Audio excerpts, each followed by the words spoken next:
Shalom Bapak Ibu Saudara sekalian, kita patut bersyukur karena bisa berjumpa kembali dalam program Bible Study online CK7. Nah, hari ini kita akan melanjutkan pembelajaran kita dalam Ayub pasal yang ke-10 mengenai menemukan maksud Allah dengan penderitaan. Oleh karena penderitaan yang sangat berat, Ayub merasa bosan untuk hidup. Ia bertanya kepada Allah, "Untuk apa Engkau menciptakan aku jika hidupku penuh penderitaan dan hanya menanggung beban yang berat?" Bapak Ibu kasih dalam Tuhan, apa maksud Allah dengan penderitaan? Jawaban dari pertanyaan tersebut tentu tidak hanya ditunggu, dicari, dinanti oleh seorang Ayub, tapi juga oleh kita sekalian. Tentu menantikan jawaban itu. Apalagi bagi kita yang sedang mengalami pergumulan hidup. Karena itu, sebelum kita membahas lebih lanjut tentang perikop tersebut, mari kita datang ke hadapan Tuhan. Kita bawa pujian dan sembah kita kepadanya. Kita sembah Tuhan.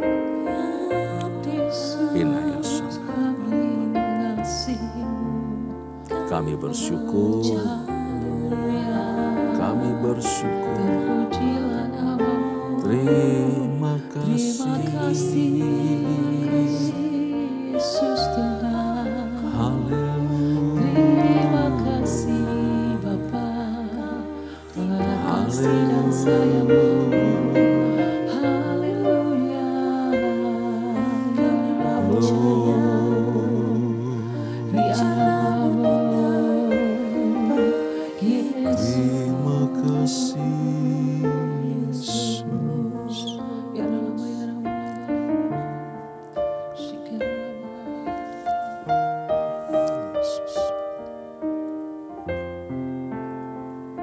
Sekalipun aku dalam lembah kelam, ku tak takut sebab Kau besertaku. Sekalipun badai topan datang menerpa, ku tak gentar sebab Kau di sisiku. Aku percaya berkat-Mu atasku melimpah, kebajikan, kemurahan selalu mengikutiku. Ku puji, ku sembah Kau Tuhan. Aku percaya berkat-Mu atasku melimpah, kebajikan, kemurahan selalu mengikutiku. Ku puji, ku sembah Kau Tuhan.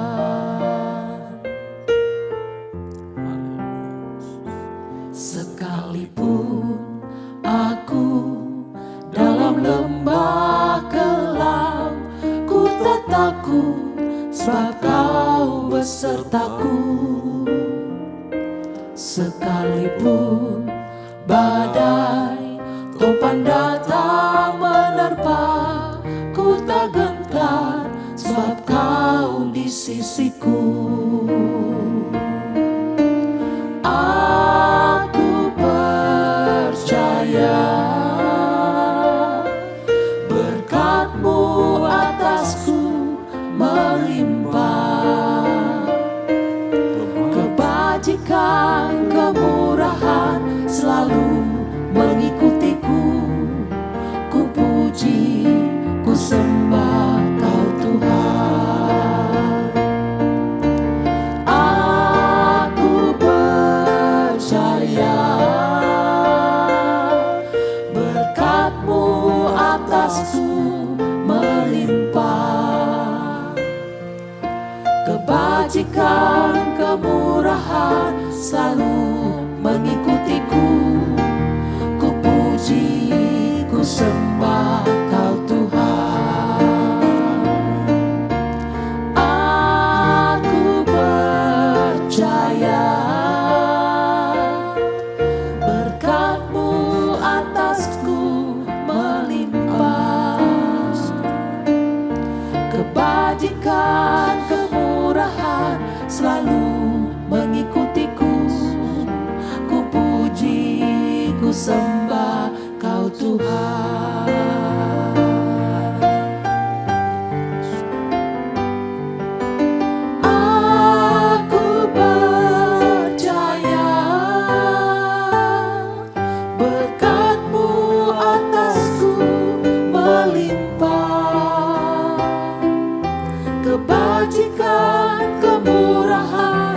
selalu mengikutiku. Ku puji, ku sembah Kau Tuhan. Aku percaya berkat-Mu atasku melimpah. Kebajikan, kemurahan selalu mengikutiku.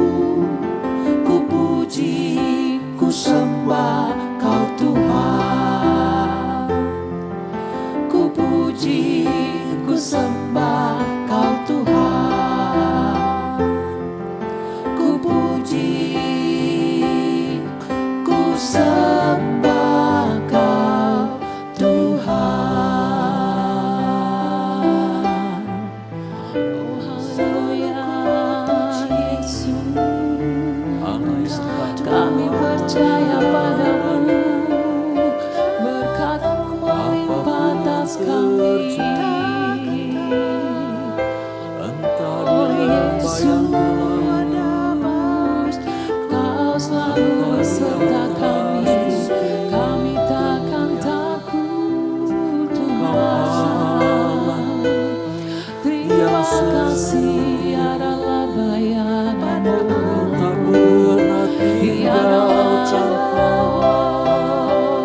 Adalah kasih setia-Mu, adalah kemurahan-Mu.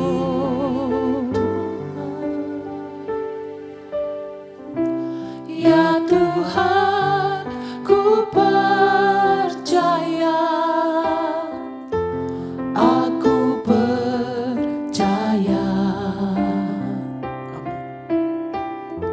Lewati lembah air mata, aku percaya. Firman-Mu ya dan amin, aku percaya. Kemenangan sudah Kau jamin, aku percaya. Ya Tuhan, ku percaya, aku percaya. Lewati lembah air mata, aku percaya. Firman-Mu ya dan amin, aku percaya. Kemenangan sudah Kau jamin, aku percaya. Ya Tuhan, ku percaya, aku percaya. Lewati lembah air mata, aku percaya. Firman-Mu ya dan amin, aku percaya. Kemenangan sudah Kau jamin, aku percaya. Kemenangan sudah Kau jamin, aku percaya. Kemenangan sudah Kau jamin, aku percaya.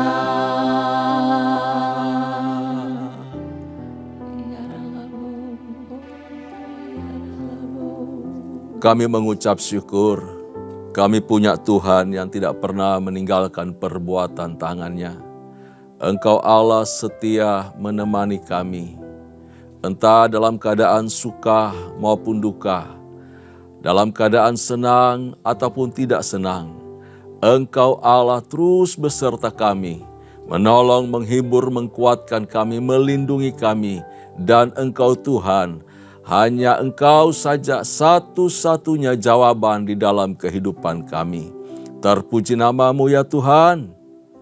Berkati kebenaran firman-Mu yang sebentar kami akan pelajari bersama, kami baca, kami renungkan, dan mampukan kami untuk bertindak, mampukan kami untuk melakukan kebenaran-Mu, sehingga kehidupan kami berkenan di hadapan-Mu ya Tuhan. Terpuji nama-Mu. Demi nama Yesus Kristus Tuhan, Allah yang ajaib, kami bersyukur, kami berdoa. Haleluya. Amin. Amin. Puji Tuhan, Bapak Ibu kekasih di dalam Tuhan, hari ini kita akan membaca kebenaran firman Tuhan di dalam Ayub pasal yang ke-10 yang diberi judul Apakah Maksud Allah dengan Penderitaan.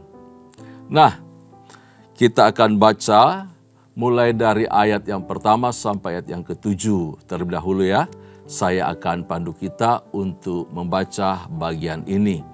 Ayub pasal yang ke-10, ayat pertama sampai ayat yang ke-7. Demikian firman Tuhan. Aku telah bosan hidup. Aku hendak melampiaskan keluhanku. Aku hendak berbicara dalam kepahitan jiwaku. Aku akan berkata kepada Allah, jangan mempersalahkan aku. Beritahukanlah aku, mengapa engkau berperkara dengan aku? Apakah untungnya bagimu mengadakan penindasan, membuang hasil jerih payah tanganmu, sedangkan engkau mendukung rancangan orang fasik? Apakah engkau mempunyai mata badani? Samakah penglihatanmu dengan penglihatan manusia? Apakah hari-harimu seperti hari-hari manusia, tahun-tahunmu seperti hari-hari orang laki-laki, sehingga engkau mencari-cari kesalahanku dan mengusut dosaku, padahal engkau tahu bahwa aku tidak bersalah dan bahwa tiada seorang pun dapat memberi kelepasan dari tanganmu? Bapak Ibu kekasih dalam Tuhan, dari ayat 1 sampai yang ke-7 yang telah kita baca. Di sini Ayub menggambarkan Allah sebagai sebagai pribadi hakim. Seorang hakim yang sedang mengusut pelanggaran seorang terdakwa dan menyelidiki setiap kesalahan yang diperbuat oleh Ayub dalam hal ini. Jadi Ayub diposisikan sebagai seorang yang terdakwa oleh karena pelanggaran, oleh karena dosa. Dan Allah digambarkan sebagai hakim. Ini penilaian Ayub terhadap posisinya dan posisi Allah oleh karena penderitaan, kesesakan hidup yang dialaminya. Ayub merasa terpojok dalam hal ini dan tidak mengerti dengan situasi yang sedang dialaminya. Ayub sadar bahwa Allah sesungguhnya tahu. Ya, Ayub sadar bahwa Allah tahu kalau dirinya, kalau si Ayub ini tidak bersalah. Namun pertanyaan Ayub adalah mengapa Allah seolah-olah menindas dirinya dan tidak memberi dia kesempatan. Allah tidak memberikan diri Ayub untuk keluar dari penderitaan hidup. Tidak memberi Ayub kesempatan untuk menikmati kehidupan dan segala berkat yang Allah berikan kepadanya. Itu keluhan Ayub, Bapak Ibu sekalian Tuhan. Nah, dialog di dalam pasal 10 ini seperti di ruang sidang perkara jadinya. Karena posisi tadi, Ayub sebagai pribadi yang terdakwa, melakukan kesalahan, pelanggaran, dan Tuhan itu sebagai hakim yang sedang mencecar seolah-olah seperti itu. Lalu mencari tahu dan menghadapkan Ayub dengan segala pelanggaran-pelanggarannya sehubungan penderitaan yang dialaminya. Jadi Allah ini sebagai hakim yang agung, yang mulia, lalu Ayub sebagai yang tersangka. Dengan keberanian, ya, kalau kita baca tadi, berani sekali dia mengungkapkan perasaan hatinya. Sebabkan karena sudah mulai putus asa dan memang di dalam keputusasaan, dalam tekanan yang berat, Ayub lalu mempertanyakan kebijakan sang hakim, Allah sendiri, yang mempersalahkan, yang sedang menyoroti segala pelanggaran, seolah dia punya dosa yang sangat besar.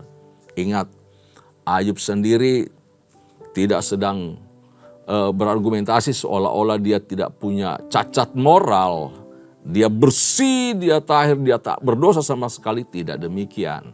Ya, pasti ada pelanggaran-pelanggaran kecil, tapi Allah tidak melakukan hal itu semacam mencerca dia, mencari tahu semua kelemahan kesalahan dia. Dan bukan oleh karena itu lalu kemudian dia menderita, Bapak Islam Tuhan.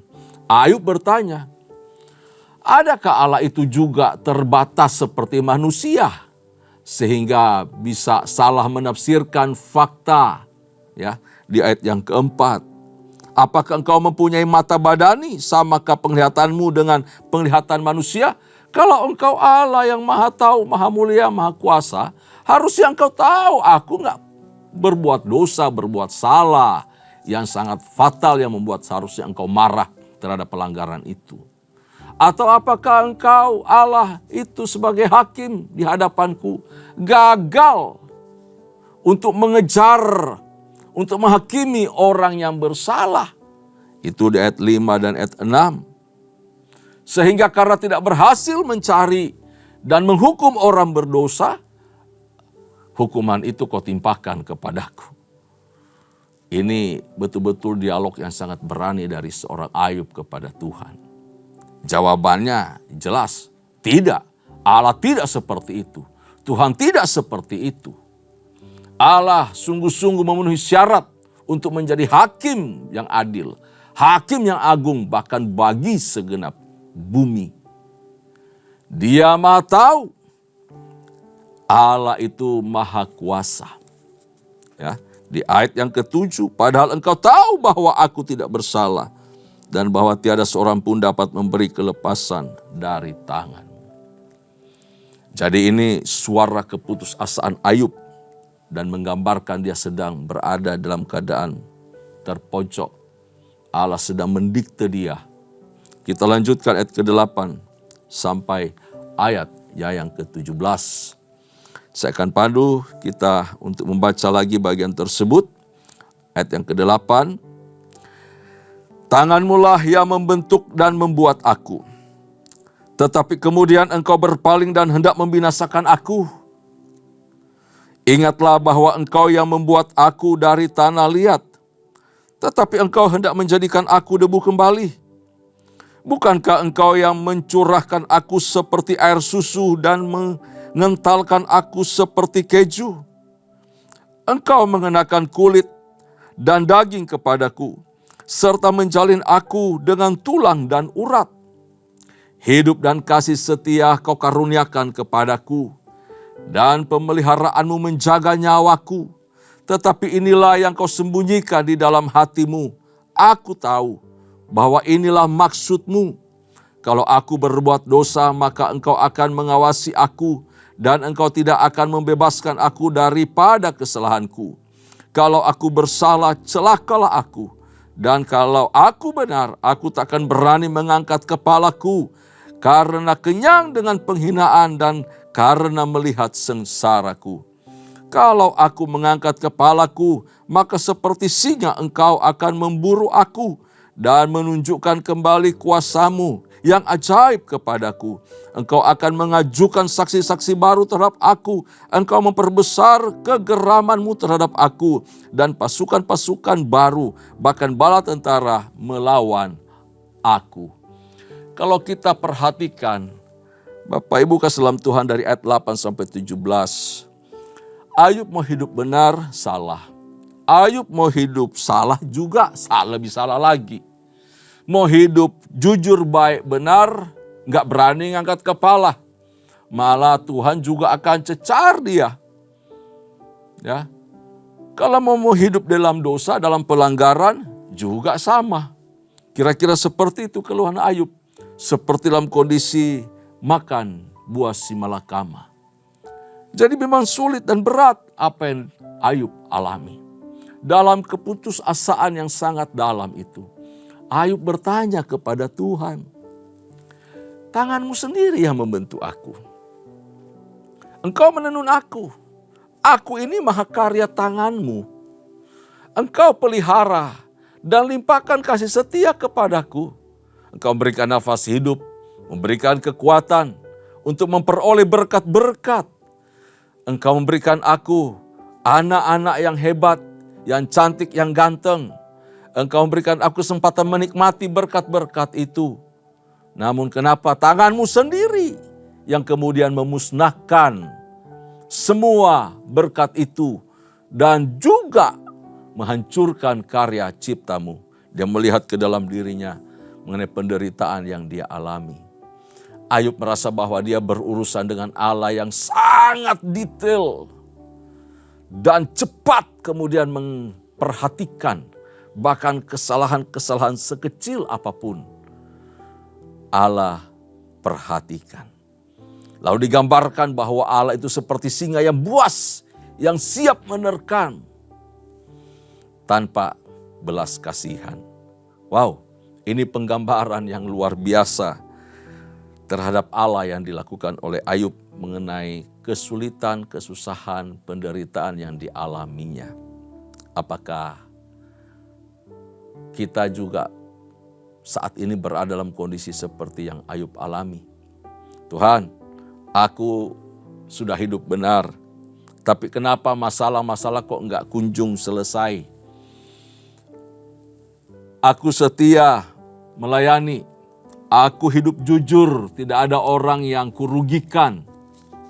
Aku bekerja dengan keringatku, tapi kenapa orang yang berlaku curang di sana lebih diberkati?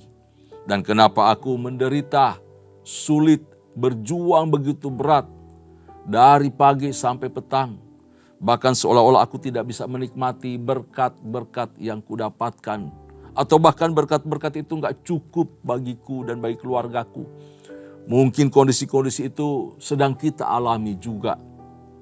Lalu Anda melihat ke dalam diri, masih kurang apakah aku kepada Tuhan? Bukan itu masalahnya. Dan bukan itu pergumulan hidupmu. Kita enggak bisa dikte Tuhan sampai urusan ke sana. Tuhan tetaplah Allah yang mengasihi. Dia memperhatikan kita. Dia peduli kita. Lalu kemudian engkau terus mengukur. Kalau aku sudah setia seperti ini namun hidup terus pas-pasan. Masalah, penyakit, penderitaan, cibiran orang. Ataupun banyak hal yang terjadi yang tidak mengenakan di dalam hidup. Membandingkan dengan kondisi orang lain. Gak pernah ke gereja, gak pernah melayani. Hidup gak karuan. Anak-anaknya juga begitu. Tetapi kenapa mereka kok seolah hidupnya luar biasa. Kok senang banget menikmati fasilitas dan berkat-berkat jasmani. Bapak Ibu kasih dalam Tuhan, perhatikan bahwa orang fasik, orang tidak kenal Allah, itu diletakkan Tuhan seperti di tempat yang licin. Di mata kita mereka oke, tapi di mata Tuhan mereka jauh dan mereka adalah musuh daripada Allah. Sebentar lagi mereka akan tergelincir dan jatuh. Walaupun kita nggak usah doakan mereka jatuh hancur. Enggak. Dan kita nggak perlu marah, nggak perlu cemburu, nggak perlu iri dengan kehidupan mereka. Kita harus tetap bergumul dan percaya bahwa Allah itu baik adanya. Dia baik dalam segala keputusannya. Dia baik dalam segala rancangannya dalam kehidupan kita. Kita kembali kepada Ayub. Ayub heran karena Allah telah membentuk dia sejak dalam kandungan. Dan memelihara dia. Memberikan semua fasilitas kehidupan. Dia menjadi orang terkaya pada zamannya. Tapi sampai saat itu dia merasakan bahwa Allah sendiri telah membinasakan dia. menghancurkan hidupnya dan merampas semua yang dimilikinya. Maka lagi-lagi dalam hal ini Ayub menyatakan keinginannya untuk mati.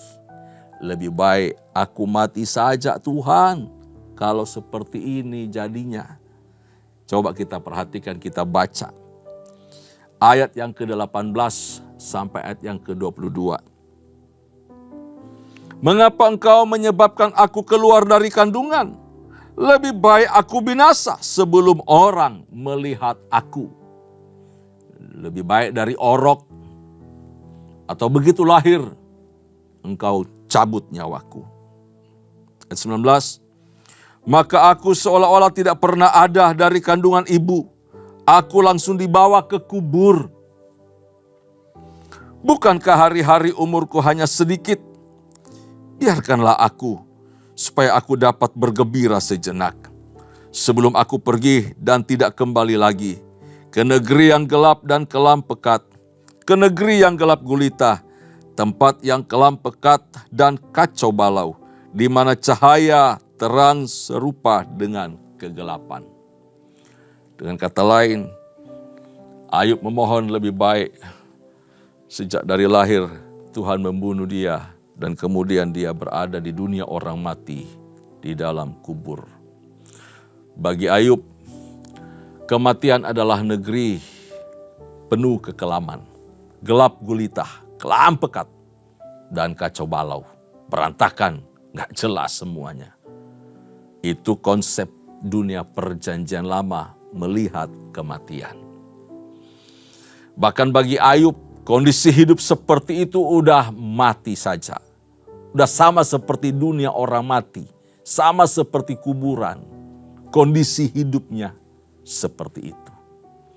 Namun, itu tetap lebih baik daripada kehidupan yang dialaminya. Ya, kalau mau ditakar, mau diukur, mau dinilai, dunia orang mati masih lebih bagus sebenarnya daripada penderitaan Ayub. Oleh sebab itu dia meminta, lebih baik aku mati. Selesai, berakhir. Ayub tidak sanggup memahami penderitaan yang dialaminya. Bapak Ibu kasih dalam Tuhan, kalau kita perhatikan dari kehidupan Ayub dan penderitaan yang dialaminya, ada dua plot dalam kisah Ayub ini. Dua plot. Yang pertama adalah plot ilahi. Sesi pertarungan atau debat antara Tuhan dan iblis. Bagaimana terjadi di alam roh, ada pertaruhan yang luar biasa. Tuhan yang mengizinkan untuk iblis masuk mengecoh Ayub, mengambil, merampas. Ini prinsip bahwa Allah mengizinkan segala sesuatu. Tanpa Allah mengizinkan segala sesuatu terjadi, tidak mungkin iblis bisa datang mendekat menjamah Ayub. Dan plot kedua, yaitu plot manusia. Plot insani. Ini bicara mengenai debat Ayub dan teman-temannya. Ayub dan teman-temannya terlibat di dalam perdebatan yang cukup memakan waktu, dan ini paling panjang sampai pasal-pasal 30 lebih, di mana teman-temannya silih berganti menyampaikan pendapat, argumentasi, dan Ayub menyanggah. Terus menerus seperti itu. Dari plot antara Ayub dan temannya terjadi pergumulan batin, pergumulan iman. Mengapa Ayub kok penderitaannya lebih berat daripada penderitaan orang lain? Kenapa kesukaran yang Ayub alami lebih sulit, lebih berat dari kesukaran yang dialami oleh orang lain? Bapak Ibu salam Tuhan, seolah-olah bahwa apa yang Ayub alami itu disebabkan oleh karena dosa dan pelanggaran. Dan itu penilaian kawan-kawannya. Satu sisi Ayub melihat dan menguji kepada dirinya bahwa saya tidak berbuat salah apa-apa. Saya nggak berdosa di hadapan Tuhan. Aku bersih. Dan tidak mengerti, tidak bisa mencari. Dia punya dosa. Ya mungkin hal-hal kecil nggak sempat luput daripadanya. Tapi secara keseluruhan tidak ada satu takaran dosa yang patut dihukum seperti yang dia alami saat itu. Atau upah keadaan hidupnya saat itu oleh karena dosa yang telah diperbuatnya. Nggak ada pertimbangan ke sana. Nggak ada ukurannya. Karena itu Bapak Ibu saudara Tuhan, kitab Ayub memaparkan kepada kita bahwa sesungguhnya tidak ada ikatan yang sangat kuat atau tidak ada ikatan kuat, tidak ada hubungan yang kuat antara penderitaan dan dosa. Nggak ada. Kita tahu dalam plot ilahi bahwa Allah mengizinkan dan Allah memuji sikap Ayub. Jadi kalau ada orang mengkaitkan penderitaan, kesusahan, kesukaran, penyakit, apapun yang kita alami saat ini dengan dosa yang kita perbuat, maka kasih kita kepada Allah tidak akan murni, Bapak Ibu saudara Tuhan. Ketulusan kita mengasihi Allah tidak ada. Kita akan berusaha menghindari dosa dan berusaha hidup benar, hidup saleh, tanpa dosa, tanpa pelanggaran. Dan ingat, cara itu mengabaikan anugerah Allah. Kita mengasihi Tuhan oleh karena takut. Nanti datang penderitaan, nanti datang hukuman. Itu nggak benar. Itu cara sikap, cara hidup yang tidak benar di mata Allah. Kita harus mengasihi Allah tanpa ada harus embel-embel. Kalau lu nggak mengasihi gua kutuk lu. Gua hukum kamu. Nggak bisa. Allah yang adil, Allah yang baik. Tidak seperti itu Bapak Ibu saudara Tuhan. Dalam keterbatasan kita sebagai manusia, tidak semua hal yang terjadi dalam kehidupan kita dapat kita mengerti. Entah itu alasan ataupun sebabnya. Kadang kita berusaha seperti Ayub untuk mencoba menganalisa sebab musabab kita alami apa. Bahkan pikiran Tuhan pun kita coba terka, kita tebak-tebak. Ya, jangan seperti itu. Namun kita harus memahami bahwa pikiran kita ini terbatas. Pikiran kita berbeda dengan pikiran Tuhan. Rancangan kita bukan rancangan Allah. Yesaya 55 ayat yang ke-8. Tidak ada yang kebetulan di dalam Tuhan. Amin. Tidak ada kebetulan. Ada maksud Tuhan pasti. Oleh karena itu, di tengah kesukaran dan beban yang sangat berat, tetaplah belajar menyerahkan hidup dalam tangan Tuhan yang kuat.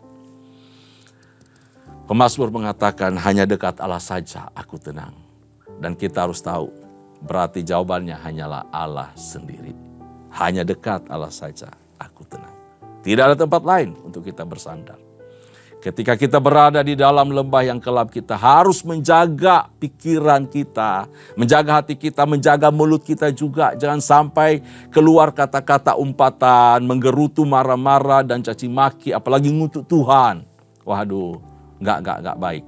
Ya, jangan menjadi seperti orang bodoh. Bodoh menurut Alkitab, apa itu? Hati orang bodoh itu ada di mulutnya. Iya, ada di mulutnya. Tetapi mulut orang bijak ada di hatinya. Ya. Hati di mulut berarti berbicara tanpa memikirkan lebih dahulu, tanpa mengolah. Sama seperti yang dilakukan oleh orang yang sedang marah. Nggak terima kenyataan. Nggak terima ujian yang diizinkan oleh Allah. Nggak terima keadaan hidup. Marah. Lalu keluar umpatan macam-macam. Tapi kalau mulut di hati, itu artinya kita berbicara dengan hati-hati dan penuh pertimbangan. Dan kemudian kita menemukan maksud Tuhan dalam setiap masalah hidup yang kita alami. Jadi, apa maksud dari penderitaan yang Allah izinkan kita terima? Apa maksud Allah dengan penderitaan yang dihadapi Ayub dan juga kalau dari kita ketika kita menghadapi kesulitan dan penderitaan hidup? Yang pertama, bahwa Allah sesungguhnya menggunakan penderitaan itu sebagai sarana untuk kita berserah kepadanya lebih sungguh lagi. Untuk tetap percaya dan mendekat kepada Tuhan. Kedua, Allah itu ingin agar kita merespons setiap keadaan, kesulitan, penderitaan dengan sikap dan cara yang benar di hadapan Tuhan. Punya cara yang benar. Respons kita itu sangat berdampak besar bagi kerohanian kita, bagi pribadi kita, bagi keluarga kita, dan bagi orang lain, juga bagi Tuhan. Tuhan yang mengizinkan penderitaan yang kita alami. Mari kita respon dengan cara yang baik dan benar. Yang ketiga, bahwa Allah itu mengajar kita tentang hikmat-Nya yang tak terselami dan kemahakuasaannya yang tak tertandingi. Siapa yang mau menyelami Tuhan? Punya pikiran, punya hati? Gak ada. Gak bisa. Otak kita hanya segede Pak Pau, ya, segenggam ini memikirkan, mencari tahu, menyelami hikmat Allah yang luar biasa besar, yang tak terkira itu, yang tak terbatas itu. Sesungguhnya Bapak Islam Tuhan dalam kesulitan, jadikan Tuhan sebagai tempat pengungsian kita. Sadari bahwa Ia menyertai kita, Ia tahu jalan hidup kita, dan memberi kita pertolongan serta pemulihan dari kesesakan hidup. Itulah Ayub pasal yang ke-10 yang kita baca dan kita renungkan pada hari ini. Tuhan Yesus memberkati. Tundukkan kepala, kita mengucap syukur. Bapa, terima kasih untuk hari ini. Firman-Mu mengajar kami ketika kami di tengah kesulitan, ketika kami berada di dalam lembah yang kelam. Biarkan hati kami tetap berpaut kepada Tuhan, lebih dekat kepadamu, percaya bahwa Engkau juga hadir di tengah-tengah kesesakan kami. Engkau juga turut merasakan penderitaan yang kami alami, kesukaran hidup yang sedang kami tanggung. Jauhkan dari mulut kami kata-kata yang curang, kata-kata yang tidak benar, kata-kata yang tidak baik, kata-kata umpatan, caci maki, hujat, dan kutuk. Ketika kami berada dalam keadaan yang sulit. Tetapi biarlah keluar pujian, penyembahan, ucapan syukur kepada Allah. Dan tetap bertahan dengan tekun, menanti Tuhan. Engkau satu-satunya jawaban dalam kehidupan kami. Terima kasih, Engkau Allah yang setia. Kau berkati keluarga demi keluarga, setiap pribadi yang menyaksikan tayangan ini. Dalam nama Yesus diberkati oleh Tuhan. Terpuji nama-Mu, kami bersyukur dan kami berpisah dari ruangan ini. Kekasih-kekasih Tuhan, arahkan hatimu di hadapan Tuhan dan terimalah berkat. Anugerah serta berkat yang melimpah dari Allah Bapa, kasih sayang di dalam Kristus Yesus Tuhan serta persekutuan yang manis dengan Allah Roh Kudus menyertai kita mulai hari ini sampai parusia Tuhan datang pada kali yang kedua, bahkan sampai selama-lamanya. Setiap kita yang percaya sama-sama katakan amin. Tuhan Yesus memberkati.